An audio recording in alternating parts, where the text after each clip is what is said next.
kita mulai. Bismillahirrahmanirrahim. Assalamualaikum warahmatullahi wabarakatuh. Waalaikumsalam warahmatullahi wabarakatuh. Alhamdulillahirrabbilalamin. Wabihi nasta'inu ala umuri dunya waddin. Wassalatu wassalamu ala asrofil anbiya'i wal mursalin. Wa ala alihi wa sahbihi wa man tabi'ahu ila yaumiddin.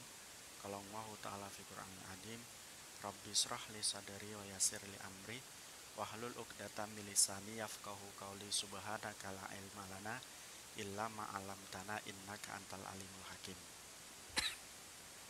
Rekan-rekan mahasiswa dan mahasiswi yang saya banggakan,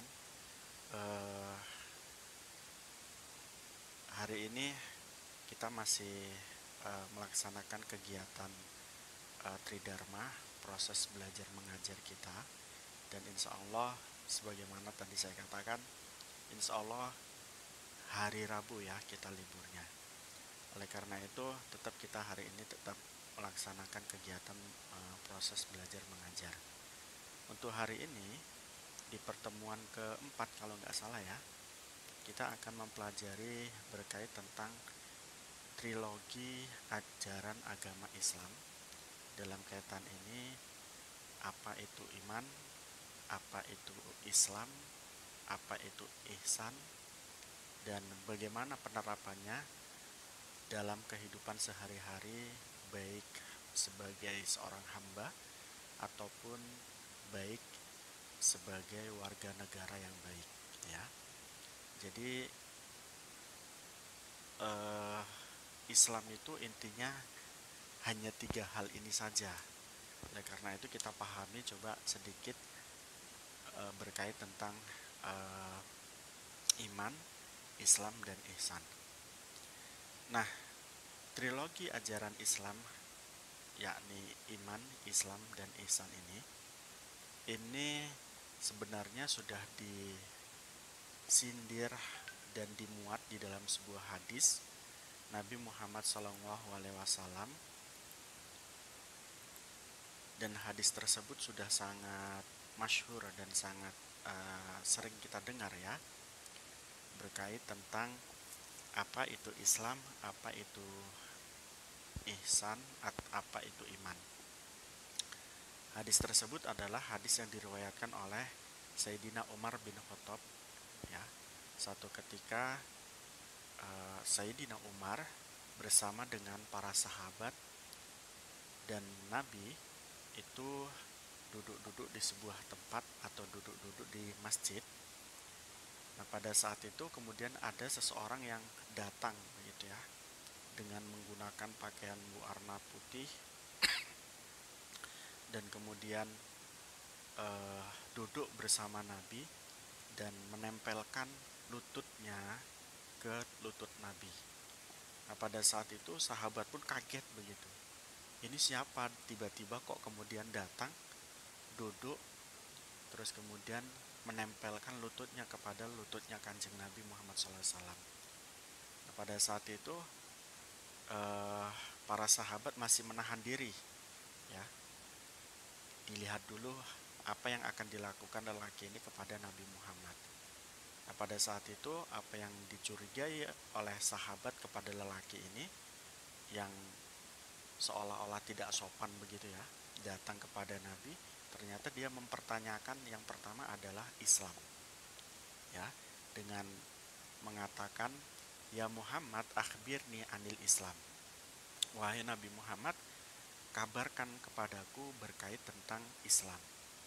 Kemudian Nabi Muhammad mengatakan, al-Islam antashhada an la ilaha illallah wa anna muhammadar rasulullah wa tuqimas shalah wa tu'tiyaz zakah wa tasumar ramadan wa tahujjal baita in istata'ta ilaihi sabila.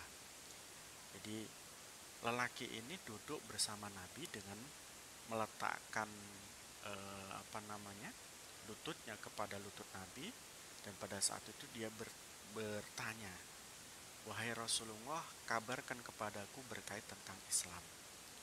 Kata Nabi, Islam adalah bersyahadat bahwa tiada Tuhan selain Allah dan Nabi Muhammad adalah utusan Allah. Itu yang pertama. Yang kedua, Islam itu adalah wa tuqimaz zakah, wa tuqimas shalah, menjalankan sholat. Kemudian wa tu'tiyaz zakat, melaksanakan zakat. Wa tasuma Ramadan, menjalankan puasa bulan Ramadan. Wa tahujjal baita in istata'ta, menjalankan ibadah haji jika mampu. Itu yang ditanya pertama. Kemudian lelaki ini mengatakan apa setelah dijawab oleh Nabi? Sodakta, kamu benar Nabi Muhammad. Ajibna lana yas'aluhu wa yasoddaku. Nah, pada saat semacam ini, mendengar orang yang datang kepada Nabi lantas kemudian bertanya berkaitan tentang Islam dan dijawab oleh Nabi apa itu Islam. Kemudian setelah dijawab, orang ini mengatakan benar kami Nabi Muhammad. Begitu para sahabat mendengar semacam ini kaget, siapa ini orang? Itu begitu. Kemudian dia bertanya lagi kepada Nabi Muhammad, akhbirni anil iman. Jadi setelah bertanya tentang Islam, kemudian dijawab, dia mengatakan benar kamu Nabi Muhammad. Dan orang ini bertanya kembali, akhbirni anil iman. Wahai Nabi Muhammad, kabarkan kepadaku tentang apa itu iman. Kata Nabi Muhammad, antu'mina billah wa malaikati wa kutubihi wa rusulih wal yaumil akhir wa antu'mina bil qadaril khairihi wa sarrihi. Iman itu adalah percaya kepada Allah, percaya kepada malaikat, percaya kepada kitab Allah dan Rasulnya, dan percaya kepada hari kiamat, dan percaya kepada kodoknya atau kodarnya Allah, baik itu yang baik ataupun yang buruk. Kemudian orang ini mengatakan setelah Nabi Muhammad menjawab, sodaktah, benar kamu Nabi Muhammad. Itu begitu. Ini membuat kaget ya para sahabat. Dia datang secara tiba-tiba bertanya berkait tentang sesuatu yang urgen, tapi kemudian ketika dijawab dia mengatakan benar kamu, seolah-olah dia ini hanya menguji Nabi Muhammad. Orang yang datang ini seolah-olah menguji Nabi Muhammad. Kemudian setelah dijawab semacam itu dan dia mengatakan kamu benar Nabi Muhammad, orang ini bertanya lagi, fa akhbirni anil ihsan. Nabi Muhammad, coba kabarkan kepadaku tentang apa itu ihsan. Nabi Muhammad mengatakan qala anta abudallah ka'annaka tarahu.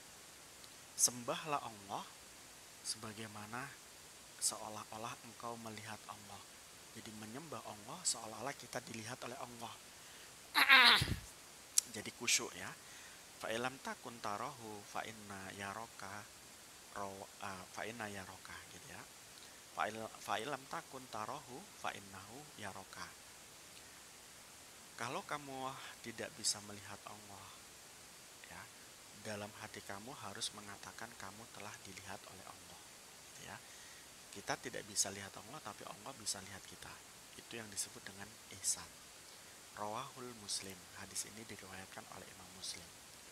Nah, pertanyaannya, siapa yang sebetulnya datang kepada Nabi ini? Ya, di dalam terusan hadis ini disebutkan bahwa yang hadir kepada Nabi itu adalah malaikat Jibril. Ya. Jadi pada saat itu setelah pertanyaan dan jawaban telah dijawab oleh Rasul, itu kemudian sahabat bertanya, wahai Rasulullah, siapa yang datang tadi? Yang datang tadi adalah malaikat Jibril yang menjelma sebagai manusia. Itu begitu. Ini berkait tentang Islam, iman, dan ihsan. Nah, secara terminologi atau secara istilahi ya, kita banyak ulama-ulama kita yang kemudian telah membuat satu definisi apa itu Islam, apa itu iman, apa itu ihsan. Ya, kalau secara gambaran tadi Nabi Muhammad dalam hadis sudah menjelaskan apa itu Islam, apa itu iman, apa itu ihsan. Nah, dalam kaitan ini para ulama mendefinisikan Islam. Islam itu apa?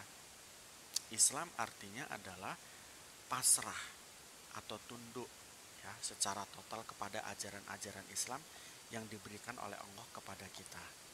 Jadi dengan menjalankannya kita syahadat, menjalankannya kita sholat, ya, kemudian menjalankannya kita zakat, dan menjalankannya kita puasa Ramadan dan haji, itu kita dalam menjalankan ini berpasrah diri kepada Allah. Karena wa ma khalaqtul jinna wal insa illa liya'budun, bahwa manusia dan jin ini diciptakan tidak lain dan tidak bukan adalah untuk beribadah. Nah, dalam kaitan beribadah itu kita tunduk kepada Allah. Nah, tunduk kepada Allah ini yang disebut dengan Islam menurut istilah, ya kan. Nah, kemudian kalau kita sudah tunduk dan pasrah terhadap kehendak Allah dalam kaitan menjalankan ibadah, itu yang disebut dengan agama Islam. Nah, beda Islam secara bahasa dengan secara istilah. Kalau istilah itu adalah ajaran-ajaran Islam, adalah agama yang mengajarkan kepada ketundukan kita kepada Allah dengan menjalankan perintah-perintahnya. Itu kalau Islam menurut istilah. Kemudian kalau ihsan itu apa kok ihsan? Iman itu apa? Iman adalah keyakinan yang bulat yang dibenarkan oleh hati, diikrarkan oleh lidah, dan dimanifestasikan dengan amalan atau pembenaran dengan penuh keyakinan, tanpa adanya sedikit pun keraguan mengenai ajaran-ajaran yang datang dari Allah Subhanahu wa taala. Jadi iman itu adalah keyakinan bulat dalam hati yang diikrarkan melalui lidah dan dikerjakan atau diaplikasikan atau dimanifestasikan dengan amalan. Itu berarti iman. Nah, iman tadi kalau kita kembali kepada apa yang digambarkan oleh Allah itu, ya contohnya kita beriman kepada Allah, iman kepada malaikat, ya, iman kepada kitabnya Allah dan hari akhir, begitu juga terhadap qadarnya Allah atau ketetapan Allah. Nah, ihsan itu apa? Ihsan adalah menyembahnya seorang hamba kepada Allah seolah-olah, tadi digambarkan oleh Nabi, seolah-olah kita telah dilihat oleh Allah dalam penyembahan kita, atau kita ketika menyembah Allah adalah kita sedang merasa berhadapan dengan Allah. Jadi pada saat itu ketika kita beribadah, kita itu merasa menghadirkan Allah di depan kita. Itu begitu. Bukan hanya merasa, sejatinya memang begitu. Tetapi karena Allah itu memiliki zat yang berbeda dengan kita, Allah tidak dapat ditangkap oleh panca indera kita. Gitu ya. Itu berkaitan dengan ihsan. Jadi kalau kita gambarkan, iman itu adalah keyakinan, Islam itu adalah syariat, ihsan itu adalah thoriqo, hakikat, dan akhlak, ya, itu begitu. Nah, dalam kaitan ini, ya, ada definisi Islam yang kemudian lebih komplit, bahwa Islam itu berasal dari bahasa aslama yuslimu, yang artinya adalah tunduk, patuh, kemudian menyerah, memasrahkan diri, mengikuti, ya kan, menunaikan, menyampaikan, atau masuk, ya, masuk ke dalam sesuatu yang baik, ya, masuk ke dalam satu kedamaian, keselamatan, dan lain sebagainya. Nah, artinya ketika kita sudah masuk Islam, ketika kita sudah berislam, berarti kita harus satu tadi, tunduk dan patuh, ya, kemudian harus berpasrah diri, kemudian harus masuk dalam satu kedamaian dan keselamatan. Ini kalau kita lihat daripada Islam lebih luas lagi. Nah, sehingga kalau kita sudah masuk Islam, kita tidak boleh lagi itu tidak tunduk kepada ajaran-ajaran agama Islam. Kita harus mengikuti apa yang diajarkan oleh agama Islam, ya, atau mentaati bahasanya. Itu Islam lebih luas lagi. Sementara selanjutnya kalau iman tadi sudah kita definisikan, apa fungsi iman? Beberapa ulama mengatakan bahwa fungsi iman ini yang pertama adalah ya dapat menghadirkan ketenangan jiwa. Itu yang pertama. Jadi ketika orang beriman, orang tersebut itu akan tenang jiwanya. Karena begini, kalau kita sudah beriman itu, kita pasti akan mengembalikan apa yang terjadi. Apa yang akan terjadi itu kepada Allah. Contoh pada saat ini hari ini ada yang mengatakan libur ya untuk hari besar Maulid Nabi ya kan. Tapi kemudian ada yang tidak. Namun kemudian kita mengatakan ini tidak libur dan kita tetap melaksanakan kegiatan belajar mengajar. Kalau kita tidak iman, pasti hati kita itu ada yang gusar, ada yang tidak nyaman, ada yang tidak menikmati kegiatan belajar mengajar ini. Tetapi kalau kita beriman kepada Allah, pasti kita akan mengatakan nggak libur ya nggak apa-apa, ya kan? Nah, karena apa? Kita sedang melakukan kegiatan-kegiatan baik dan insya Allah Allah akan memberi kita amal atau ujroh atau imbalan yang baik juga karena kita pada saat ini belajar itu begitu. Jadi iman bahwa Allah atau meyakini bahwa Allah akan memberikan kita imbalan ini fungsi dari iman semacam ini sehingga hatinya tenang karena ada imbalan gitu ya dari Allah. Kemudian fungsi iman selanjutnya adalah menimbulkan rasa kasih sayang kepada sesama. Itu begitu. Nah, dalam kaitan kita hidup itu kan kita tidak hidup secara individual, tetapi secara sosial ya, secara sosial. Artinya kita tidak bisa hidup sendirian. Kita butuh ini, butuh itu dan lain sebagainya. Dengan menyatakan bahwa diri kita itu beriman kepada Allah dan pada saat itu kita tidak bisa hidup sendirian dan melihat ada makhluk lain, ada orang lain, ada apa yang kita butuhkan. Dan pada saat itu ketika kita beriman, satu kita akan berpikir bahwa apa yang kita temui baik orang lain, makhluk lain dan lain sebagainya itu adalah ciptaan Allah. Nah, ketika ciptaan Allah mereka bermanfaat bagi kita, ya mereka sama-sama diciptakan oleh Allah untuk hidup berdampingan, maka dalam kaitan ini muncul kasih sayang gitu. Muncul kasih sayang. Contohnya ketika memiliki kambing mau disembelih mengatakan bahwa itu adalah ciptaan Allah. Dia punya hak untuk hidup dan sebagainya tapi kemudian dibeleh itu kan. Itu kita merasa hibah, merasa kasihan.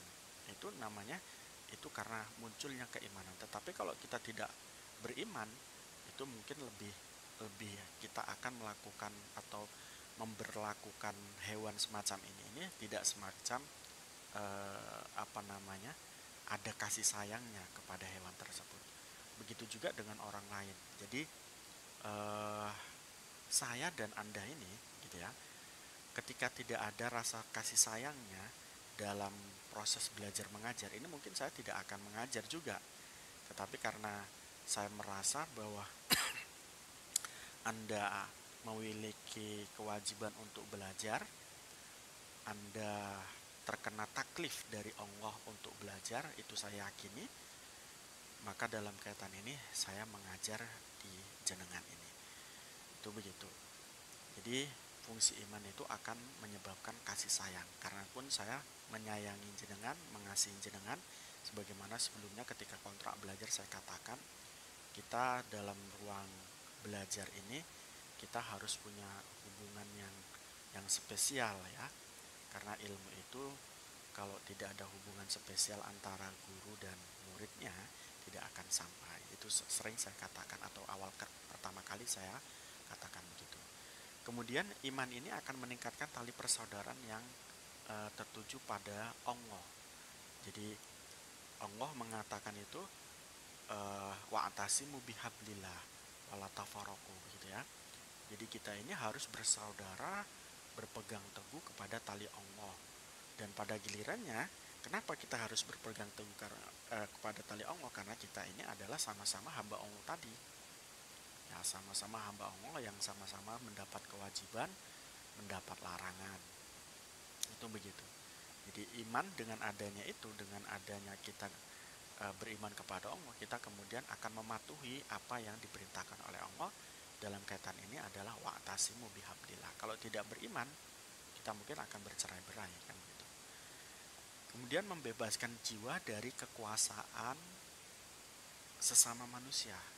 Nah, dalam kaitan ini ketika kita beriman kepada Allah, kita itu menganggap ada presiden, ada raja dan lain sebagainya, kita harus terlepas dari kekuasaan mereka yang absolut.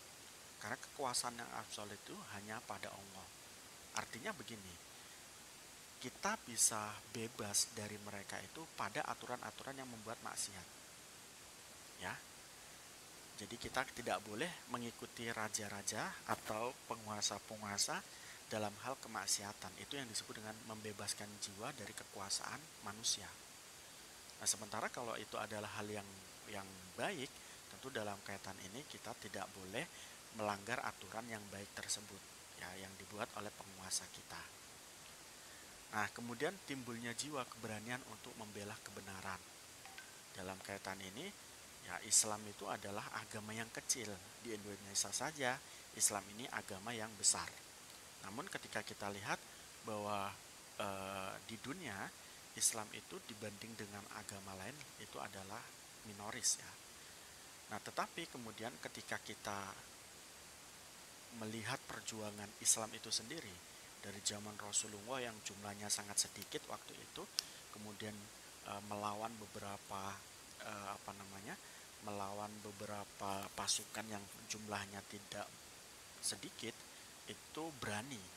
Karena apa? Di situ ada keimanan bahwa nanti kalau kita meninggal dalam membela kebenaran, kita ditempatkan di surga dan lain sebagainya. Ini fungsi daripada iman. Kemudian iman juga menjadikan kunci dibukanya kehidupan yang baik, adil dan makmur. Dengan beriman, kemudian kita menjalankan apa perintah Allah, maka di situ muncul keadilan. Kalau kita tidak beriman dan pada gilirannya tidak mengikuti apa yang diperintahkan oleh Allah, di situ tidak mungkin muncul adil dan makmur. Itu begitu. Nah, orang yang beriman itu juga akan mendapatkan pertolongan dari Allah. Karena Allah sudah menjadikan bagi orang muslim dan mukmin itu akan ditempatkan di surga. Itu kalau kita beriman. Itu fungsi dari iman. Selanjutnya, ihsan. Tingkatan ihsan di sini. Tingkatan ihsan yang paling tinggi adalah tingkatan musyahadah. Ya. Musyahadah itu apa? Terbukanya mata hati untuk melihat Allah, baik tajalli af'alnya atau tajalli sifatnya. Kalau tajalli zatnya itu nanti. Apa itu yang dimaksud dengan tajalli af'al? Tajalli af'al itu adalah Allah menampakkan kekuasaannya dengan melakukan sesuatu untuk kita. Contohnya, saat ini kita bernafas. Ya, saat ini kita bernafas. Yang memberi nafas ini siapa? Itu Allah, kan gitu kan? Nah, dengannya Allah itu, ya, memberikan kepada kita nafas dan kemudian kita mengatakan bahwa nafas kita ini adalah dari Allah. Itu artinya musyahadah atau melihat tajalli atau musyahadah atau melihat tajalli af'alnya Allah. Kemudian kita bisa berbicara saat ini. Ini juga tajalli af'alnya Allah. Allah menampakkan kekuasaannya untuk memberi kita bisa berbicara, bisa berpikir dan lain sebagainya. Kemudian tajalli sifatnya Allah. Tajalli sifatnya Allah, kita pernah maksiat. Tetapi dengan maksiat kita itu Allah tidak mengadab kita. Allah mengasihi kita, menyelamatkan kita dari adabnya. Nah, itu disebut dengan tajalli sifat, di mana Allah punya sifat Ar-Rahman, Ar-Rahim, ya. Itu yang disebut dengan tajalli sifat. Nah, dalam kaitan ini, ketika kita dalam melakukan sesuatu atau mengalami sesuatu, itu kalau kita sudah isamnya tinggi, maka kita akan bisa melihat tajalli af'al dan tajalli sifatnya Allah, semacam tadi. Nah, oleh karena itu, orang-orang yang tinggi derajatnya ini memiliki kemampuan semacam ini tadi, ya, kemampuan bisa melihat sifatnya Allah, bisa melihat af'alnya Allah atau perbuatannya Allah. Nah, lebih lagi yang mereka-mereka yang makomnya fana, ya, seperti Siti Jenar itu. Siti Jenar itu melihat segala sesuatu semuanya Allah, karena hakikat yang menciptakan sesuatu itu memang Allah. Itu yang disebut dengan tajalli afal dan tajalli sifatnya nampak jelas. Nah, sebetulnya kita pun juga bisa, cuman kita nggak sadar begitu, ya. Contoh dalam kaitan ini, ketika kita jalan-jalan melihat keindahan alam, ya kan, melihat keindahan alam, bahwa gunung itu indah, kemudian taman itu indah. Kalau kita sadar, maka di situ kita akan bisa melihat kekuasaannya Allah.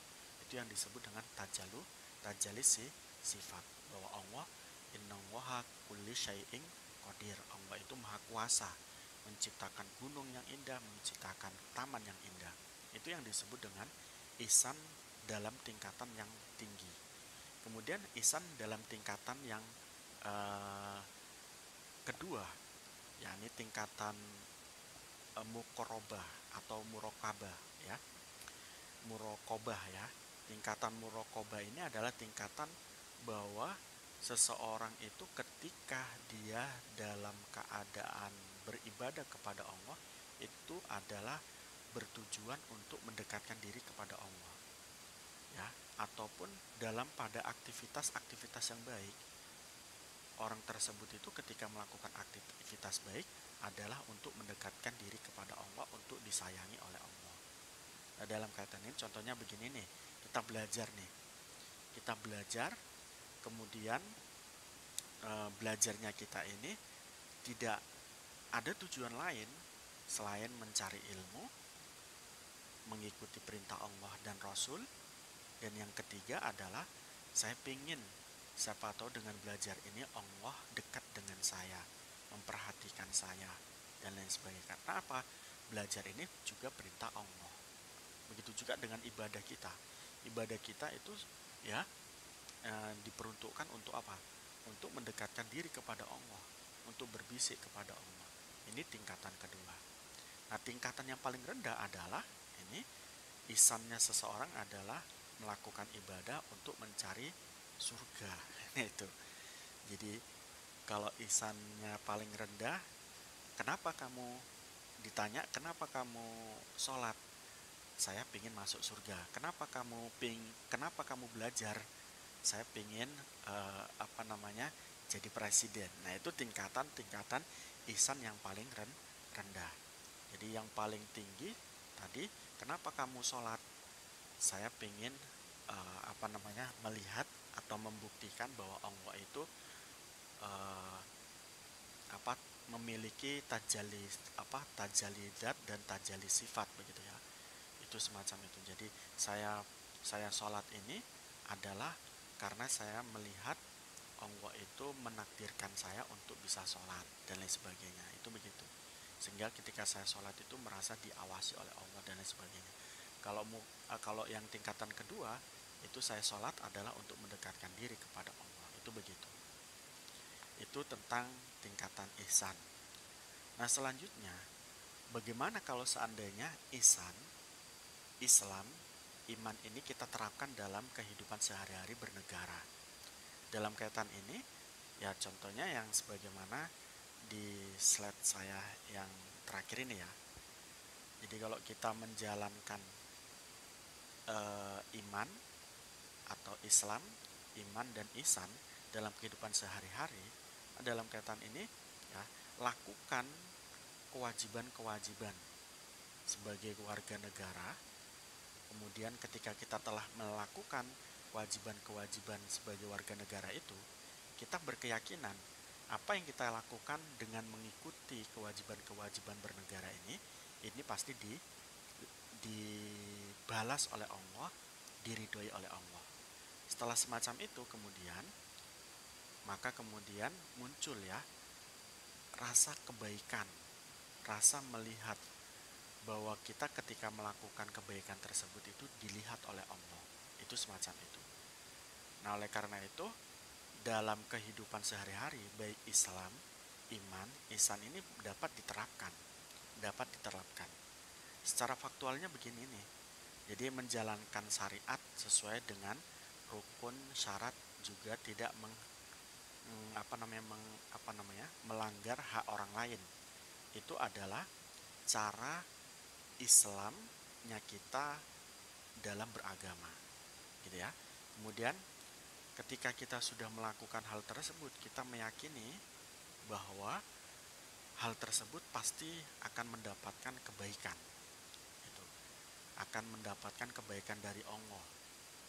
Yakini semacam itu. Kemudian setelah melakukan syariat, melakukan apa yang diperintahkan oleh Allah dalam kaitan ini, maka kemudian kita melihat bahwa Allah itu melindungi kita, memberi sesuatu kepada kita, ya, sesuatu nikmat, baik itu nikmat yang bentuknya dohir ataupun secara batin. Nikmat yang dohir maksudnya nikmat sehat dan lain sebagainya ya.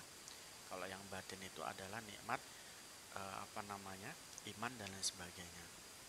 Nah, lebih daripada itu, dalam kaitan ini Abu Dawud kalau nggak salah itu membuat satu formulasi bahwa dalam ajaran Islam itu hanya ada 4 prinsip itu. 4 prinsip tersebut disebutkan dalam sebuah hadis ya. Yang pertama adalah innamal a'malu binniyat. Yang kedua adalah al halalu bayyinun wa haramu bayyinun wa ma bainahuma amrun mutasyabihatun. Ya, yang pertama segala sesuatu itu harus dilakukan dengan niat, atau segala sesuatu itu berdasarkan niatnya apa. Dia baik atau tidak itu tergantung niatnya. Itu yang pertama. Yang kedua adalah al halalu bayyinun wa haramu bayyinun wa ma bainahuma amrun mutasyabihatun. Halal dan haram itu dalam ajaran agama Islam adalah jelas, sehingga sesuatu yang tidak jelas disebut dengan perkara yang subhat. Yang ketiga adalah prinsip ajaran agama Islam itu min husni islamil mar'i tarku malayani. Ini yang kemudian saya angkat di dalam slide tersebut. Jadi orang itu kalau Islamnya bagus, pasti dia akan meninggalkan sesuatu yang tidak bermanfaat. Nah, termasuk yang tidak bermanfaat adalah melakukan hal yang merugikan orang lain, melakukan hal yang merugikan diri sendiri. Itu yang tidak bermanfaat. Jadi kalau dia imannya bagus, pasti bermanfaat bagi orang lain ya. Nabi mengatakan dalam hadis yang lain, khairun nas anfa'uhum linas. Itu kalau Islam seseorang bagus. Tapi kalau jelek maka sebaliknya. Meski dia sholat, meski dia zakat, meski dia pakai baju yang Islami, ya, kalau Islamnya jelek pasti melakukan kerusakan, memfitnah, mencemooh, mengkafirkan, atau merusak fasilitas umum dan lain sebagainya, atau bahkan tidak mengikuti perintah aturan-aturan yang ada di dalam undang-undang atau aturan-aturan negara. Itu semacam itu. Nah, selanjutnya tadi menurut Abu Daud yang terakhir, ajaran Islam itu innallaha thayyibun la yuqbalu illa thayyiban, bahwa Allah itu zat yang maha baik, tidak menerima sesuatu yang tidak baik. Oleh karena itu di dalam bernegara juga harus macam itu. Jangan kita ambil sesuatu yang tidak baik. Sesuatu yang baiklah kita yang ambil. Ya, sehingga pun dalam kaitan belajar mengajar semacam ini, ambillah yang baik, tinggalkan yang buruk. Itu juga sama begitu. Dalam kehidupan sehari-hari tentunya juga sama. Yang baik kita ambil, kita lakukan, yang jelek jangan dilakukan. Begitu. Ambil perkara yang baik meskipun dari mulut anjing, itu ada pepatah semacam itu. Karena itu adalah kebaikan. Ya, kemudian kulil hakko walau kana murron, itu makalah ya. Katakanlah sesuatu yang benar meskipun itu pahit. Nah, itu prinsip-prinsip dalam ihsan ya. Dalam ihsan seseorang ketika Islam, iman, dan kemudian ihsannya itu baik, maka akan menyebabkan perbuatannya juga menjadi baik. Jadi barometer seseorang itu baik atau tidak itu bisa dilihat dari perilakunya, bukan hanya dari ibadahnya. Ya, artinya ibadahnya itu kalau ibadahnya karena Allah dan diterima oleh Allah, pasti melahirkan kebaikan-kebaikan di luar ibadah. Itu begitu. Tapi kalau seandainya ibadahnya tidak karena Allah, ya, maka tidak ada kebaikan di luar ibadah tersebut. Jadi sholatnya akan menjadi baik, atau sholatnya ketika dikerjakan dengan baik, maka dia akan baik kepada orang lain. Itu begitu. Tetapi kalau sholatnya tidak dikerjakan dengan baik, maka tidak ada kebaikan dirinya kepada orang lain. Karena setiap ibadah pasti memiliki atau mendorong kepada sesuatu yang baik. Itu hakikatnya semacam itu. Dengan demikian ibadah yang tidak mendorong kepada sesuatu yang baik berarti ibadahnya yang salah. Al-Quran menjelaskan kepada kita, inna sholata tanha anil fahsya'i wal munkar, ya, bahwa sholat itu akan mencegah kemungkaran. Sehingga kalau kita sholat tidak bisa mencegah kemungkaran, berarti sholat kita tidak baik. Itu tidak ikhlas atau tidak karena Allah. Itu begitu. Demikian rekan-rekan yang bisa kita sampaikan berkait tentang Islam, iman, dan ihsan. Jadi iman itu atau Islam itu adalah menjalankan perintah Allah, ya, baik berupa ikrar kita dengan syahadat kita bahwa tiada Tuhan selain Allah dan Nabi Muhammad adalah utusan Allah, kemudian melakukan sholat, zakat, puasa, haji, ya, itu adalah Islam. Kemudian iman kita adalah beriman kepada Allah, beriman kepada malaikat, beriman kepada Rasul, beriman kepada kitab dan hari akhir dan qada-qadarnya Allah. Kemudian ihsan ini adalah perbuatan baik kita dan merasanya kita itu dilihat oleh Allah. Itu yang disebut dengan ihsan. Demikian yang bisa kita sampaikan. Mudah-mudahan ini menjadi ilmu baru dan pemahaman baru dan dapat kita amalkan. Ini yang paling penting, karena ilmu yang bermanfaat itu adalah ilmu yang dimanfaatkan, bukan hanya dijadikan sebagai wacana saja. Itu rekan-rekan, apa mungkin ada yang dipertanyakan dari yang saya jelaskan tadi? Silakan untuk didiskusikan. Oke, jadi iman, Islam, ihsan itu tidak bisa dipisahkan satu sama lainnya. Contoh tadi saya katakan bahwa kalau kita sholat kemudian tidak beriman, maka sholat kita tidak sah. Nah, sekarang kita sholat kemudian kita beriman lalu tidak khusyuk, sholatnya bagaimana? Sah, tetapi tidak punya nilai lebih, ya kan? Jadi di situ Islamnya itu sholat, imannya itu adalah beriman kepada Allah, ya kan, bahwa sholat itu diwajibkan untuk kita. Terus kemudian ihsannya adalah khusyuk, merasa dilihat oleh Allah, ya, merasa ikhlas sholat kita untuk Allah. Ini ketiga-tiganya harus bersamaan.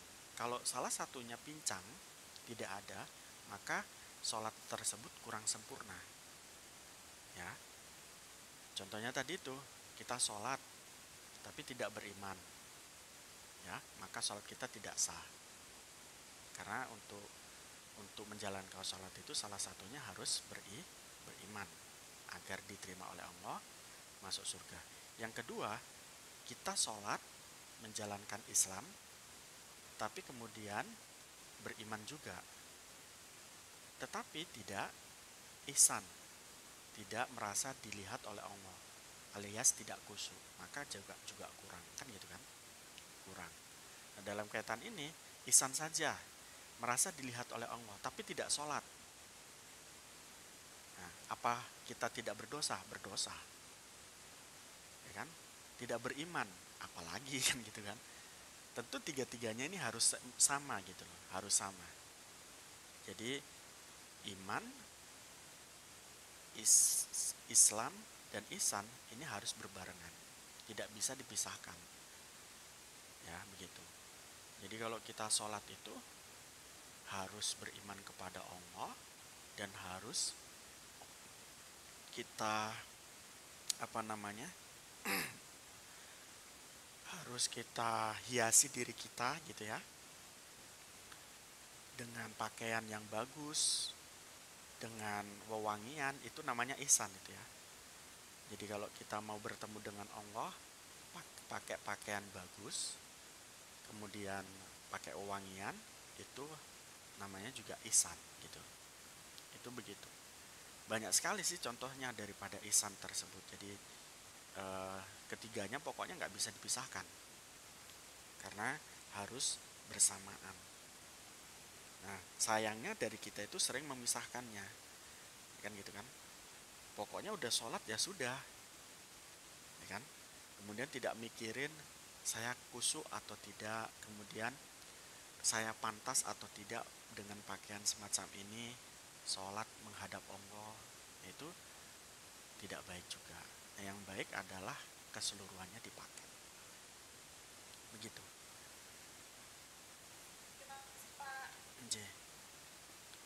Nah, ada orang beriman doang. Apa agamamu? Islam. Kamu beriman kepada Allah? Iya. Kamu nggak sholat? Nah, kan aneh. Kamu nggak sholat? Enggak. Yang penting saya beriman toh. KTP saya itu tulisannya Islam, itu agamanya. Itu apa cukup? Nggak cukup. Ya kan gitu, nggak cukup. Harus melakukan sholat, harus dalam sholatnya harus khusyuk dan rapi dan lain sebagainya. Itu begitu. Kalau dipisahkan tidak bisa, sekali lagi. Yang lain mungkin?